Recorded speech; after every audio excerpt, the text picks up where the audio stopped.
selama 4 tahun, 5 tahun terakhir ini, itu Tuhan seperti memihak Pak Jokowi luar biasa, memihak Indonesia lah begitu. Maksud saya begini, belum pernah 5 tahun berturut-turut tidak ada kemarau panjang. Ini kan campur tangan Tuhan. Pak Jokowi kan nggak bisa membuat supaya hujan terus begitu. Tidak bisa mengatur seperti parlemen. Ini luar biasa. Nah, apakah 5 tahun ke depan di masa kepemimpinan presiden berikutnya Tuhan masih seperti ini? Gitu. Bahwa tidak ada kemarau panjang. Dampaknya apa? Tidak ada kemarau panjang selama 5 tahun berturut-turut. Petani itu sibuknya bukan main. Karena bisa panen 3 kali setahun. Petani terus ada di sawah. Mereka tidak terlalu peduli lagi dengan politik. Dan desa-desa itu tenang. Desa-desa itu tenang. Jadi isu politik apapun itu nggak terlalu laku di desa-desa. Karena desa-desa ini tenang sekali. Karena mereka sibuk dengan pertaniannya dan mereka income-nya kan pasti otomatis naik karena biasa 2 kali panen menjadi 3 kali panen. Tetapi bukan masalah income saja, tapi perhatian untuk memikirkan yang lain-lain itu juga berkurang karena fokus kepada bagaimana memikirkan pertanian. Kebetulan juga misalnya sistem pupuk subsidi. Nah, kalau ini pemerintah, hasil dari pemerintah itu serius sekali menangani pupuk subsidi sampai pakai kartu. Sehingga betul-betul subsidi pupuk ini sampai kepada orang yang memerlukan. Misalnya tidak ada orang kaya itu misalnya punya sawah di atas 2 hektar, itu dapat subsidi pupuk, itu nggak bisa lagi sekarang. Karena by name, by address, dikontrol dengan kartu. Dan meskipun petani males menyimpan kartu itu, kartunya biasanya disimpan di tempat agen pupuk, tapi apapun itu, saya mengakui ini keberhasilan yang luar biasa besar, karena subsidi pupuk ini dulu selalu heboh, sampai ada pupuk diberi warna, itu kan sangat kuno sekali, padahal bisa diatur dengan kartu. Nah, sekarang itu saya anggap itu berhasil.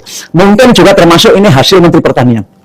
Saya tidak tahu, ini karena presiden, karena menteri pertanian, saya tidak tahu. Meskipun menteri pertaniannya sekarang tapi campur tangan Tuhan itu masih ada satu lagi.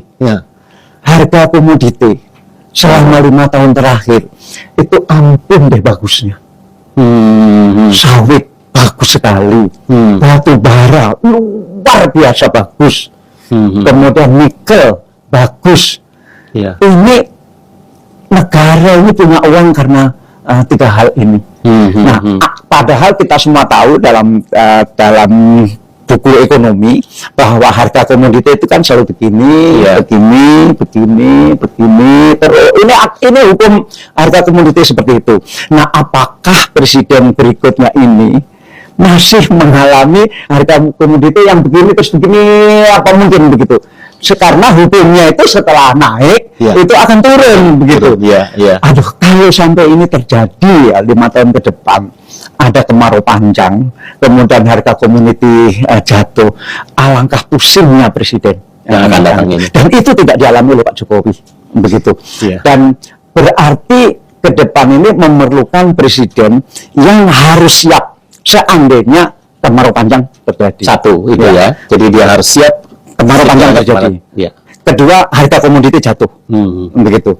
Nah, dan Pak Jokowi harus diakui juga, sebenci-benci apapun kepada Pak Jokowi harus diakui, untuk kemarau panjang itu Pak Jokowi menyiapkan banyak sekali embung.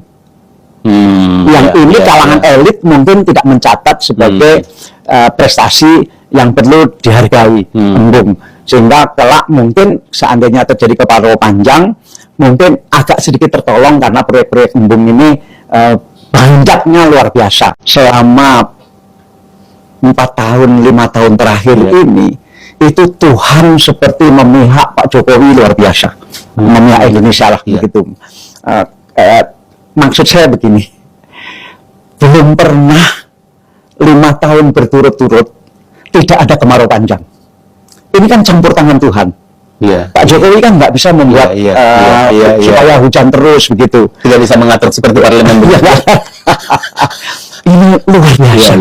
Nah, apakah 5 tahun ke depan di masa kepemimpinan presiden berikutnya Tuhan masih seperti ini? gitu, bahwa tidak ada kemarau panjang. Dampaknya apa? Tidak ada kemarau panjang selama 5 tahun berturut-turut. Petani itu sibuknya bukan main, karena bisa panen 3 kali setahun. Petani terus ada di sawah. Mereka tidak terlalu peduli lagi dengan politik, dan desa-desa itu tenang. Desa-desa itu tenang, jadi isu politik apapun itu nggak terlalu laku di desa-desa, karena desa-desa ini tenang sekali, karena mereka sibuk dengan pertaniannya, dan mereka inkamnya kan pasti otomatis naik karena biasa 2 kali panen menjadi 3 kali panen. Tetapi bukan masalah income saja, tapi perhatian untuk memikirkan yang lain-lain itu juga berkurang, karena fokus kepada bagaimana memikirkan pertanian. Kebetulan juga misalnya sistem pupuk subsidi. Nah, kalau ini pemerintah, hasil dari pemerintah itu serius sekali menangani pupuk subsidi sampai pakai kartu. Sehingga betul-betul subsidi pupuk ini sampai kepada orang yang memerlukan. Misalnya tidak ada orang kaya itu misalnya punya sawah di atas 2 hektar, itu dapat subsidi pupuk, itu nggak bisa lagi sekarang, karena by name, by address, dikontrol dengan kartu. Dan meskipun petani males menyimpan kartu itu, kartunya biasanya disimpan di tempat agen pupuk, tapi apapun itu, saya mengakui ini keberhasilan yang luar biasa besar, karena subsidi pupuk ini dulu selalu heboh, sampai ada pupuk diberi warna, itu kan sangat kuno sekali, padahal bisa diatur dengan kartu. Nah, sekarang itu saya anggap itu berhasil. Mungkin juga termasuk ini hasil Menteri Pertanian.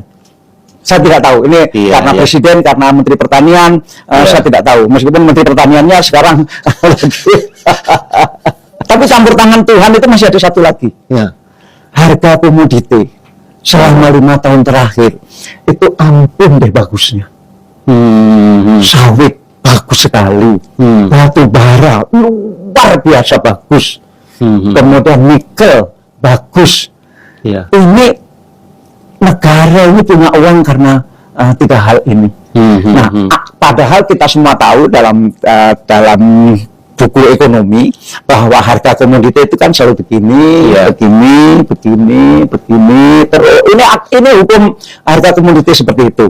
Nah, apakah presiden berikutnya ini masih mengalami harga komoditi yang begini terus begini? Apa mungkin begitu? Karena hukumnya itu setelah naik itu akan turun begitu. Aduh, kalau sampai ini terjadi 5 tahun ke depan, ada kemarau panjang, kemudian harga komoditi jatuh, alangkah pusingnya presiden yang akan datang ini. Dan itu tidak dialami oleh Pak Jokowi begitu. Dan berarti ke depan ini memerlukan presiden yang harus siap seandainya kemarau panjang terjadi. Satu itu jadi dia harus siap kemarau panjang terjadi. Kedua, harga komoditi jatuh, begitu. Nah, dan Pak Jokowi harus diakui juga, sebenci-benci apapun kepada Pak Jokowi harus diakui, untuk kemarau panjang itu Pak Jokowi menyiapkan banyak sekali embung. Yang ini kalangan elit mungkin tidak mencatat sebagai prestasi yang perlu dihargai, embung.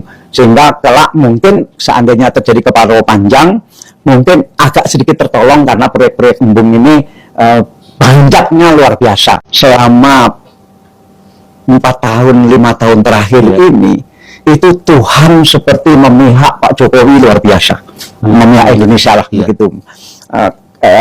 Maksud saya begini, belum pernah 5 tahun berturut-turut tidak ada kemarau panjang. Ini kan campur tangan Tuhan. Pak Jokowi kan nggak bisa membuat